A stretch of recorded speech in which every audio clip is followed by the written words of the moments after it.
Sometimes, the person who hurts you the most doesn't raise their voice, break things, or confront you directly. They just sit next to you, smile, and slowly drain you. Some people don't need to insult you to show their contempt.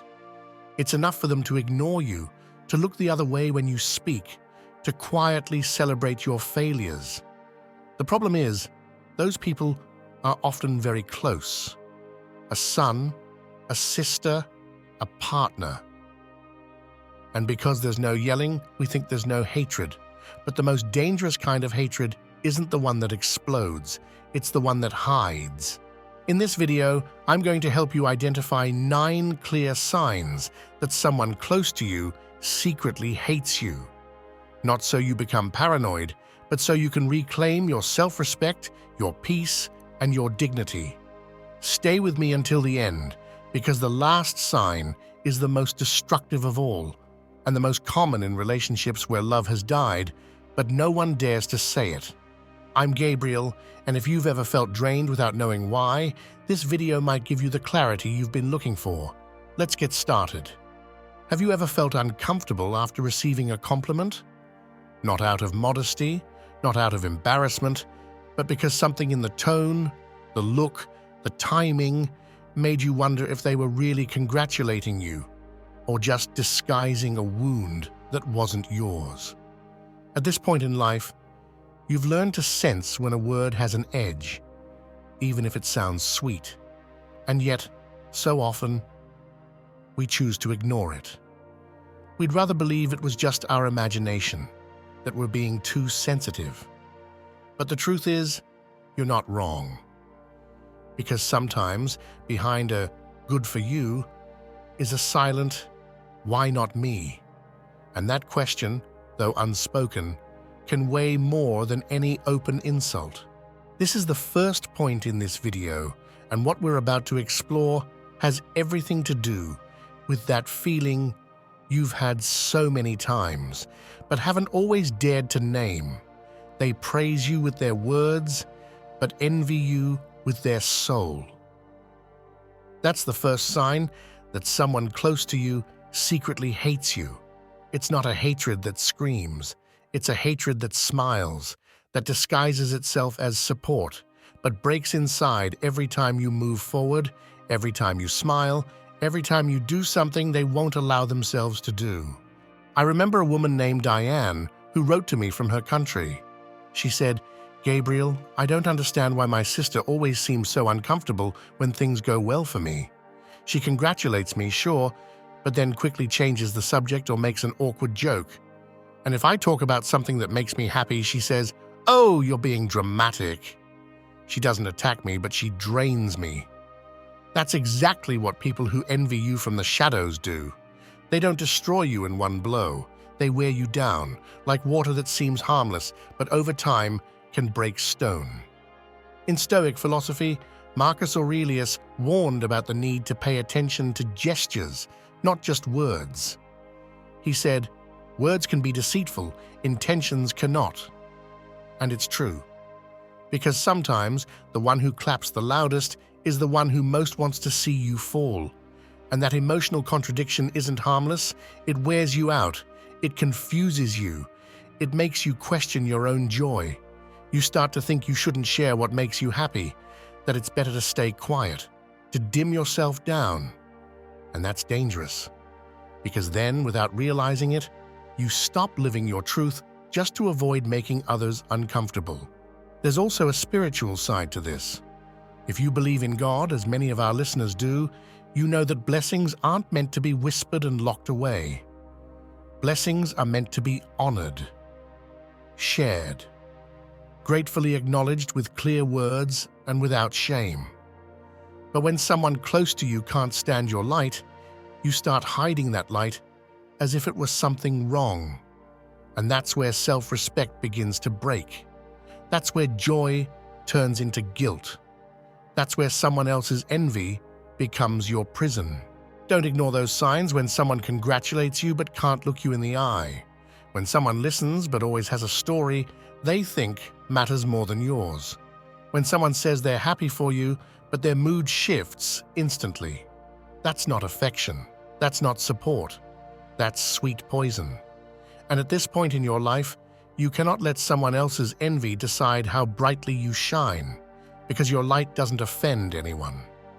What offends is the darkness others have chosen to stay in.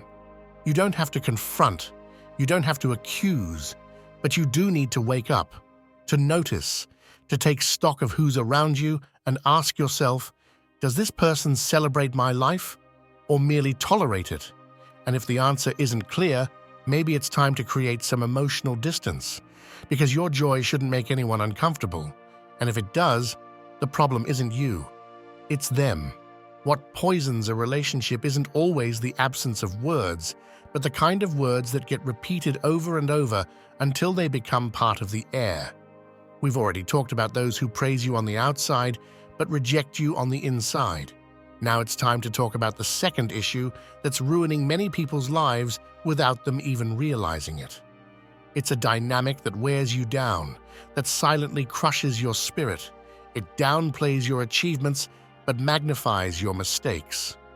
Maybe you've lived through this yourself. You share, full of excitement, a decision you made, a small victory you reached, a moment that brought you peace. And all you get in return is silence, a correction, or worse, an awkward joke. But the moment you make a mistake, no matter how small, that same person becomes a judge. They remind you of it, blow it out of proportion, bring it up in front of others, as if your worth could only be measured by your flaws, never by your efforts. And if this has happened with someone close, a son, a lifelong friend, even your partner, you know how devastating it can be. Take a moment to really think about this. How many times have you kept your joys to yourself out of fear of being dismissed? How many times have you punished yourself more than necessary for a mistake just because someone kept bringing it up? That's not healthy coexistence. That's a hidden form of contempt. It's a relationship where the scale is always tilted against you, where you're measured with impossible standards, and where you're denied the right to feel proud of yourself. From a Stoic perspective, Seneca warned against those who build their self-worth on someone else's weakness. Someone who needs to belittle you to feel strong isn't interested in your growth. They're interested in keeping you small. And do you know why this is especially dangerous at this stage in life? Because when you're in your 60s, 70s, or beyond, you need to affirm yourself, not question who you are. You need to strengthen your identity, not spend every day defending it. You're not here to explain every choice or justify every step. You're here to live with dignity, not to live on the defensive. This problem isn't just personal, it has deep spiritual roots. Many older women have been conditioned to apologize for existing, to believe their value depends on what they do for others. If they raise well, if they help, if they're always available. But once they stop being constantly at the service of others, the world starts judging them more harshly, as if they no longer had the right to make mistakes, to rest, to enjoy. And in that emotional climate, it's easy for mistakes to turn into labels and for virtues to go unnoticed. In everyday life, this has devastating effects. It shakes your confidence, makes you doubt your abilities, leads you to give up on things that bring you joy because you feel like you're not doing them well enough. And the worst part is, you often end up surrounded by people who make you feel like nothing you do is ever good enough. That everything is too little, too clumsy, too late. And that constant judgment slowly drains your spirit, your energy, your ability to reinvent yourself. But let me tell you something clearly. You are not here to be judged. You are here to become whole, to heal what you can, to enjoy what remains, and to live at peace with who you are. Your achievements matter, even the small ones. Your steps are valuable, even the slow ones. And your mistakes are not life sentences. They're just part of life, not reasons for shame. Anyone who can't see that in you, who only highlights your flaws and never your progress, doesn't respect you. And where there's no respect, there can't be true love. You don't need to cut ties right away, but you do need to wake up, look with new eyes, and start recognizing which relationships lift you up and which ones hold you down. Because it's not just about surviving this stage of life, it's about living it with dignity. And that starts by surrounding yourself with people who see you with clear eyes, not with a magnifying glass for your mistakes. When someone downplays your achievements and magnifies your mistakes, the damage is obvious. But there's a more subtle, more insidious and deeply dangerous form of devaluation, making you feel guilty for setting boundaries. And that brings us to the third point in this video, one that hits a sensitive nerve, because many times the person blaming you for saying enough is someone who claims to love you. It could be an adult child who no longer lives with you, yet expects you to be available day and night. It could be a partner who, under the excuse of routine, insists that you always give in. It could even be a longtime friend who accuses you of being selfish if you stop carrying her burdens. This is the moment when you need to see yourself clearly. Because if you don't start setting boundaries now, when will you? There's only one practical strategy here, but it requires firmness. Before responding to any request, pause, take a breath, and ask yourself with complete honesty, do I want to do this, or am I doing it out of guilt? That pause isn't just practical advice, it's a stoic practice in itself.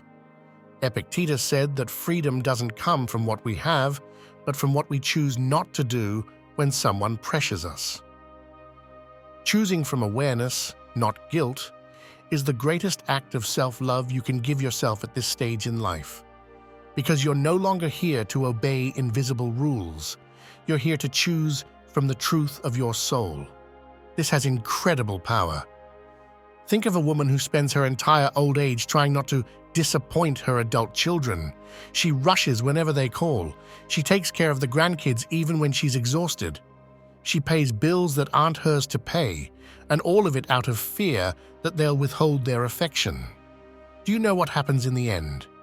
She starts to fade. Not because she's old, not because she's sick.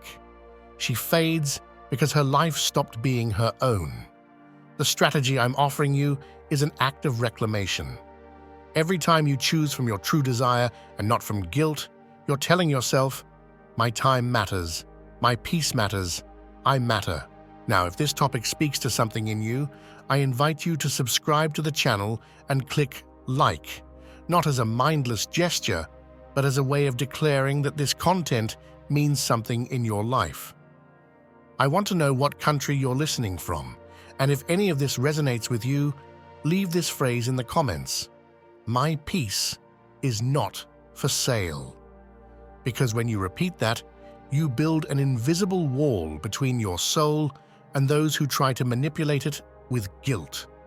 Stay with me, because the next signs can help you understand things you haven't been able to put into words for years.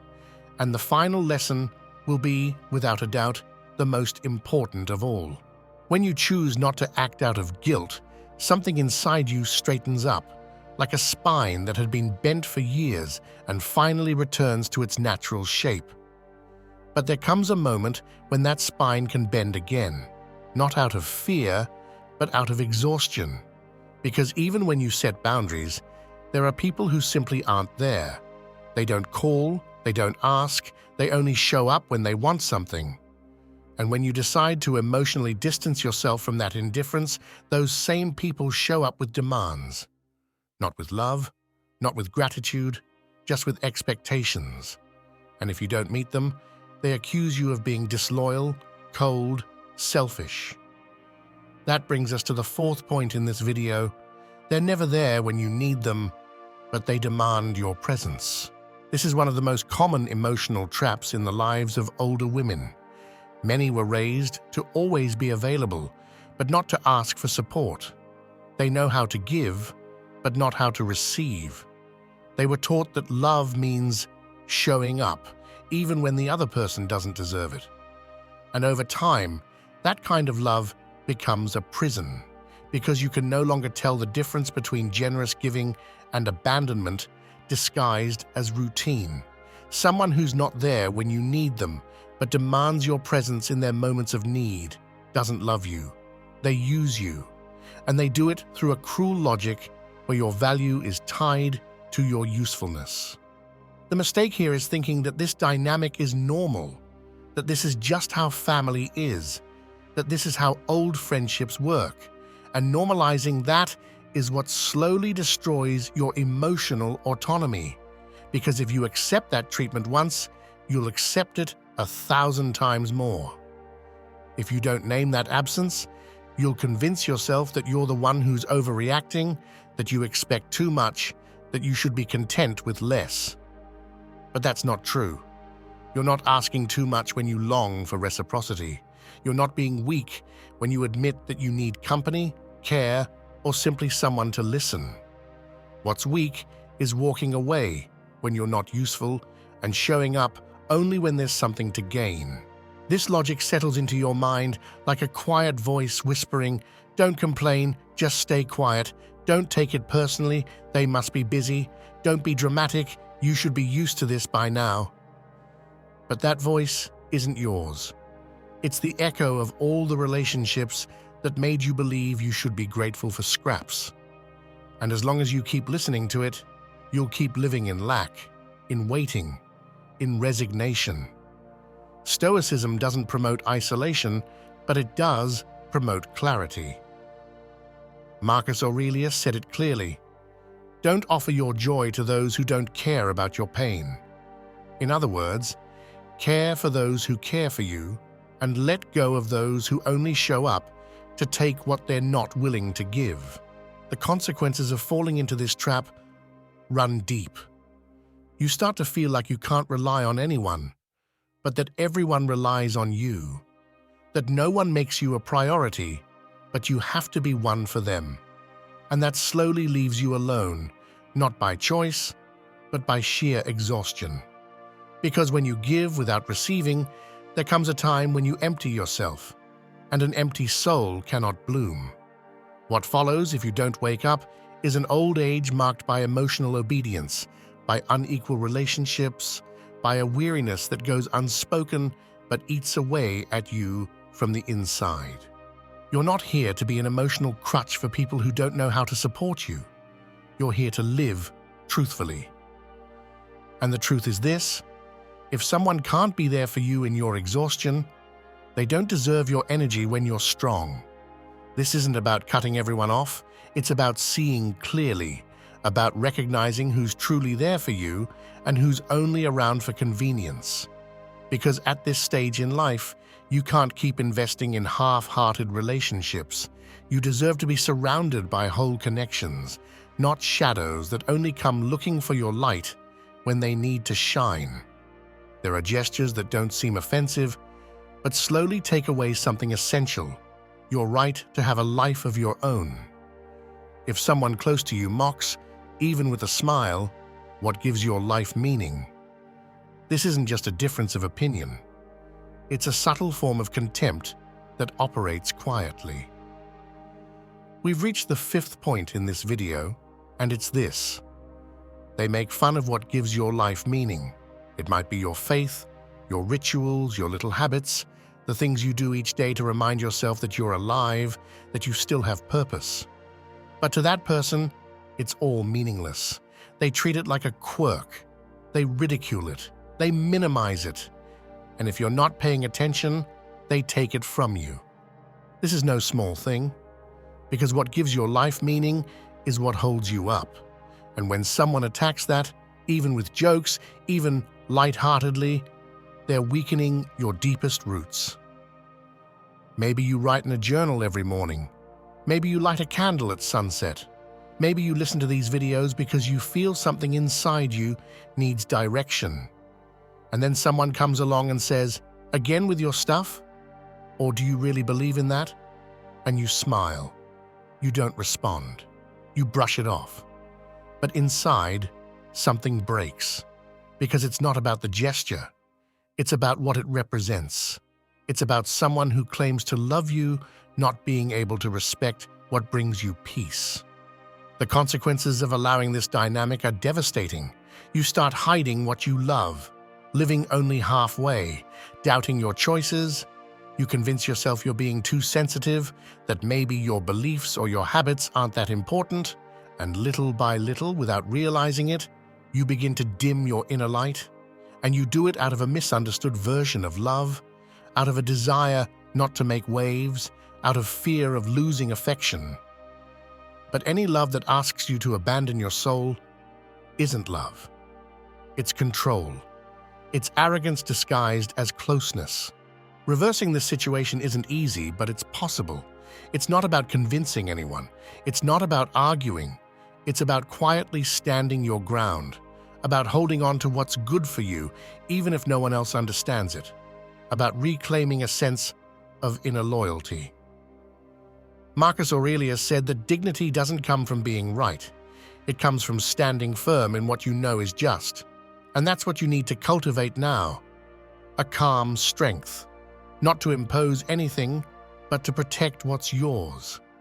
If your spirituality is sacred to you, protect it. If your routine heals you, honor it. If your choices support you, defend them with your presence, not your words. Sometimes it's enough to simply keep doing what nurtures you without asking for permission, without explaining, without backing down. The mindset you need is this: anyone who doesn't respect what gives your life meaning doesn't truly respect your full existence.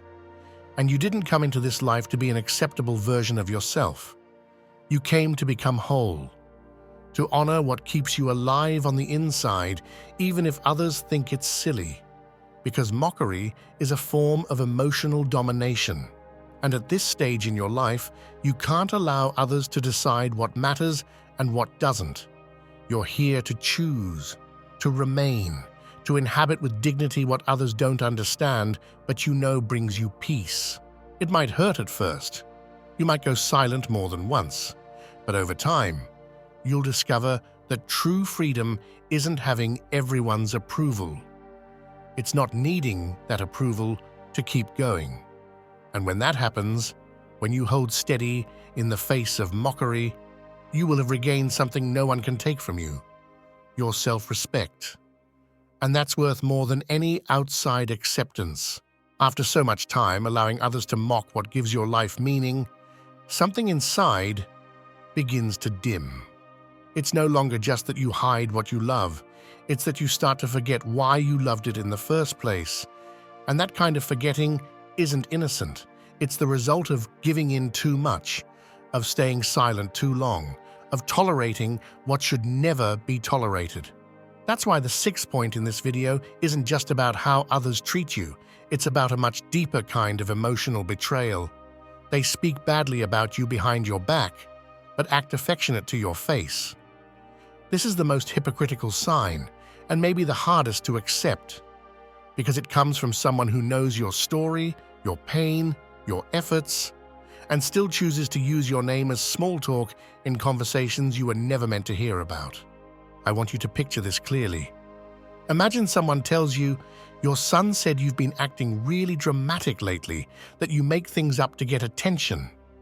Or a neighbor approaches you with pity in her voice and asks, "Is it true? Your daughter thinks you're losing your mind." Now imagine that same son or daughter calls you later that day, speaking sweetly, saying, "Hi Mom, how are you?" Talking to you like everything's fine. And you respond, because it hurts too much to face what you suspect, because it's easier to believe what you see. But the truth is already planted. And that seed grows inside like a thorn. If someone can speak badly about you, they can hurt you. And if they do it behind your back while hugging you to your face, what they feel for you is not love. It's convenience. It's ownership. It's polite contempt. This kind of silent betrayal doesn't show at first, because the person behind it knows how to hide. They know how to sound understanding. They give you just enough to keep you from confronting them. But the signs always appear. Offhand comments, people looking at you differently, truths that slip out by accident. And when you finally realize that person has been quietly tearing down your image, the pain isn't just emotional, it's existential. because you realize your presence was useful but never respected. Your pain was turned into gossip. Your story was mocked in voices that never even deserved to speak your name. This is where you need to make a sharp stop. Ask yourself, without softening anything, who talks about me as if it doesn't matter whether I hear or not? Who treats me with affection but uses my vulnerabilities as gossip? Don't think about it from anger. Think about it from dignity. Respect is not negotiable. And if you keep asking yourself whether someone respects you, you already know the answer. Because when there's respect, you feel it, you see it, you live it. And when there's deceit, you feel that too. The consequence of not ending this dynamic is predictable. You become mistrustful, but keep giving in. You're full of doubt, but you don't act. You wait for an apology that never comes, and deep down, you blame yourself for not setting boundaries earlier. That's the saddest place to be when you already know the truth, but keep acting like you don't. And that kind of self-deception is what ages you the most, not on the skin, in the soul. You still have time to walk away, not for revenge, not for a fight, to reclaim your silence, the kind that's only broken when your words are clean, to surround yourself again with connections that don't have hidden agendas. So your old age won't be a play where you're cast as the naive character. You still have time, but only if you dare to face things head-on. Because what's coming in the final chapter won't just reveal the most destructive sign, it might also give you the key to escape this invisible prison. Stay with me. The most important part is yet to come. We've come this far. You can't say you didn't know anymore. You can't keep looking the other way or repeating that worn-out phrase, "That's just life." What we saw in the previous point was a silent betrayal, but the wound it leaves runs deep. It doesn't bleed on the outside, but it slowly takes away your ability to trust, to open up, to hold a conversation without being on guard. Now it's time to close this journey with the cruelest sign, the one that leaves the deepest mark, the one that confuses those who've given love all their lives. We're at the 7th point of this video, and today's truth is this: they make you feel uncomfortable for being yourself. And deep down, that too is a form of hatred. Think about this calmly but firmly. If expressing yourself feels like a nuisance, if dressing how you like earns you disapproving looks, if showing joy, enthusiasm, or spirituality is met with mockery or cutting remarks, you're not being loved. You're being judged. And the worst part is, you often don't notice it right away. You start silencing your ideas, avoiding certain topics, holding back your gestures, and little by little, you become a shadow of yourself, just to avoid conflict, just to avoid rejection. That silent adaptation is a kind of violence no one names, but you feel it in your chest, in your throat, in your gut. It's the discomfort of not being able to fully live in yourself. This is where many women, especially after 60, lose themselves. They convince themselves it's no longer the time to stir things up, that they should adapt, be discreet, quiet, useful, and that's when the slow death of the soul begins. Because you didn't come into this life to ask for permission. You came to become whole, to make your later years an act of truth, not a performance. If someone can't handle your laughter, your faith, your change of mind, your choice to dress however you please, that person doesn't love you. They just want you to function. And you weren't born to be someone's function. You were born to be you, with all the layers and colors that come with it. Transformation only begins when you stop seeking approval, when you accept that every step you take, whether brave, clumsy, or uncertain, will be judged by someone, but that no longer has to matter. Because if you live to avoid making others uncomfortable, you end up as a stripped-down version of who you could have been. There are no valid excuses when the cost is your authenticity. There's no argument strong enough when what's at stake is your dignity, and there's no real comfort as long as you keep denying that, more often than not, the ones who claim to love you are the very ones who have most limited your freedom to be.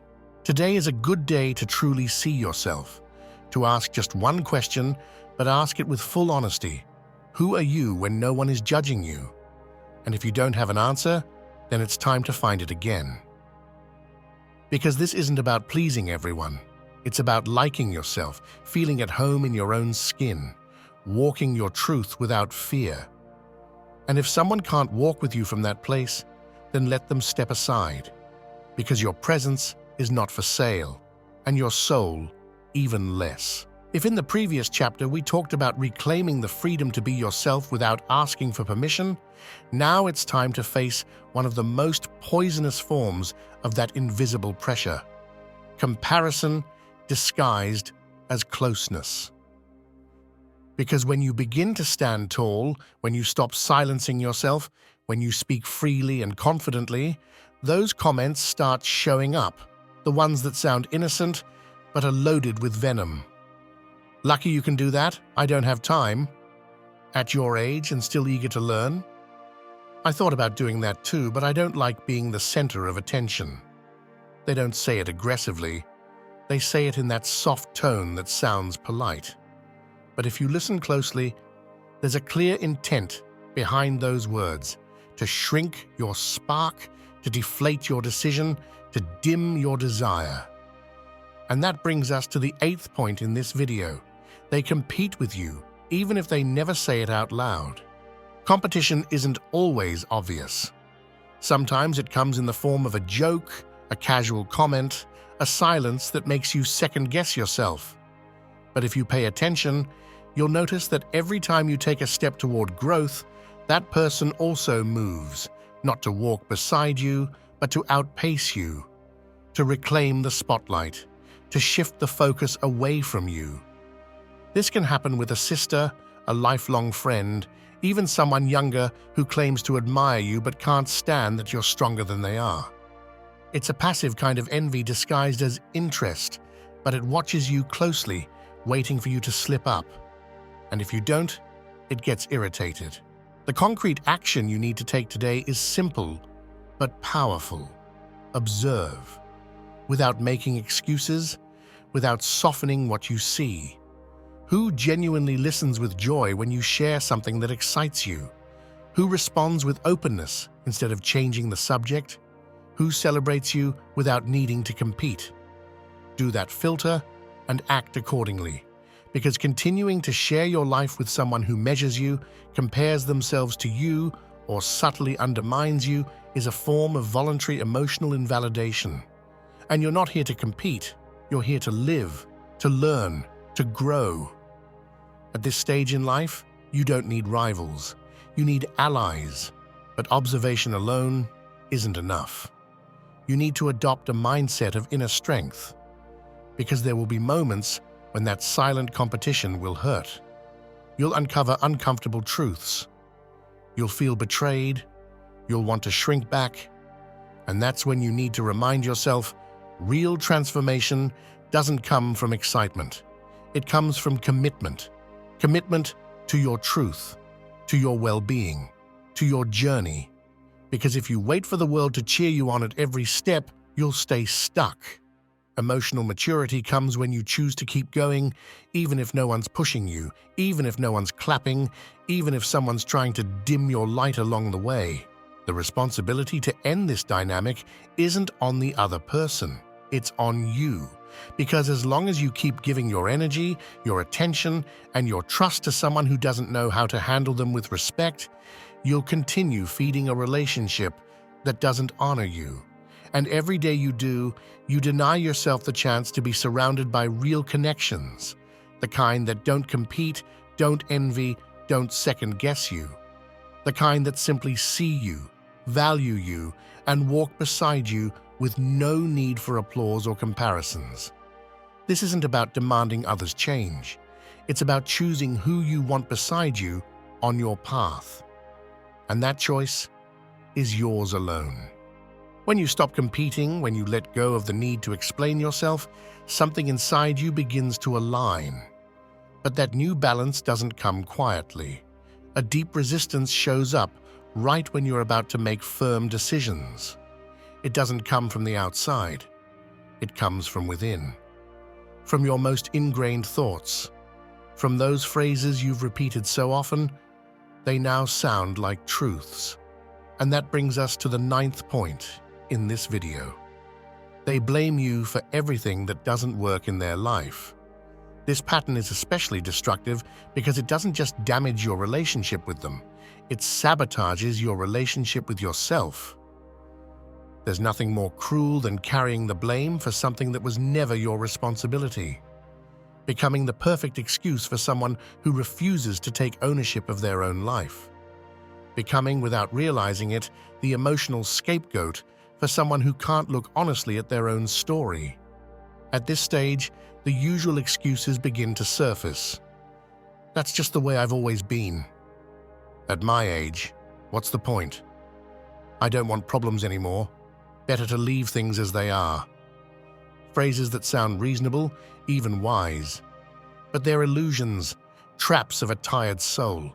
Because behind that appearance of maturity hides fear. Fear of confrontation, fear of losing affection, fear of being alone. But what you don't see is that continuing to carry someone else's guilt is another kind of loneliness. A sadder, drier, more dangerous kind. Because it's not physical loneliness, it's an inner solitude where even you can't recognize yourself anymore. You shrink so they won't feel uncomfortable. You stay silent so they won't explode. You apologize for things you didn't do just to avoid conflict. And each time you do, you lose a piece of yourself.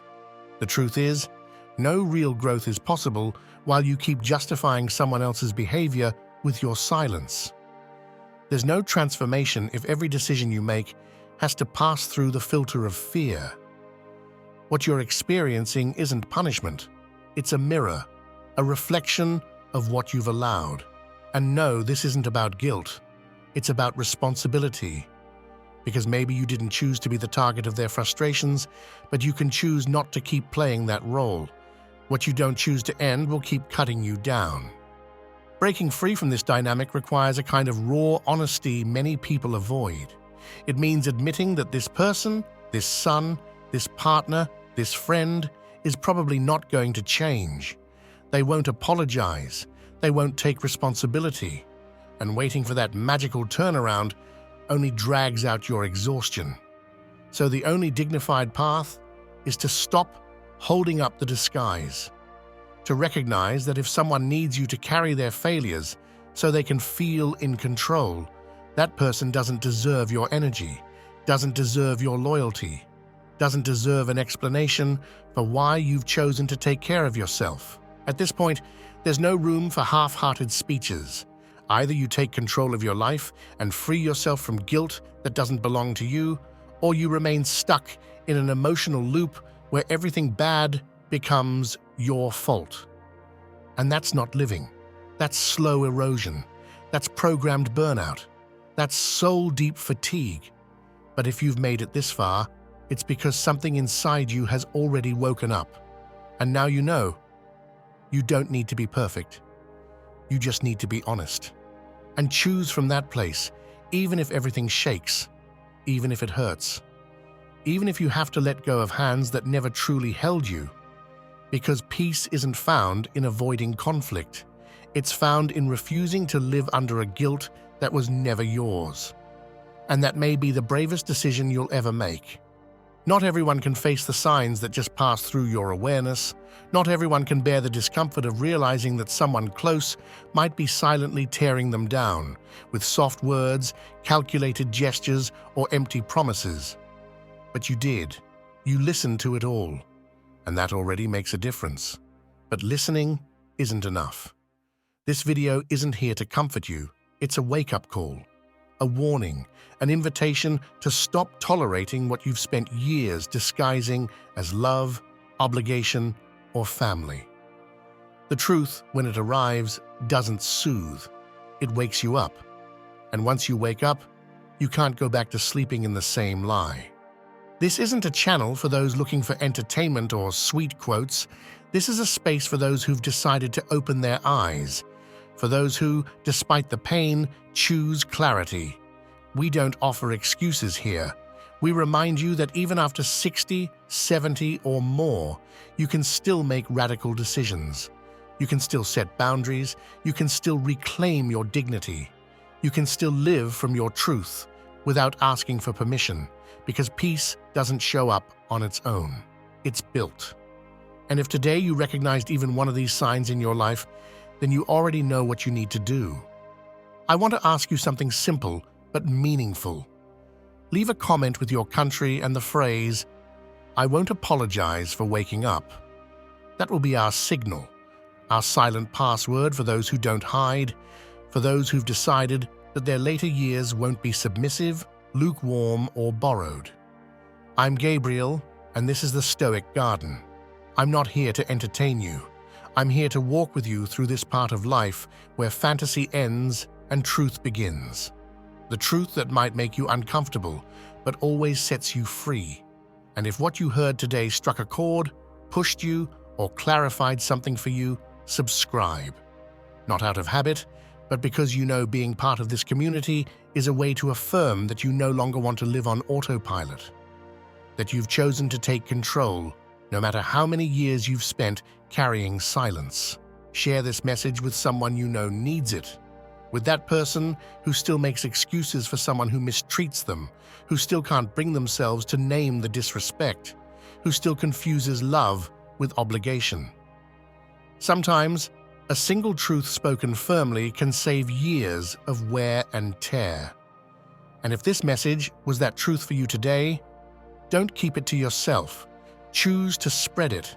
Stay with me, because this isn't the end of the conversation. It's just the beginning. Watch the 2 videos that appear on screen.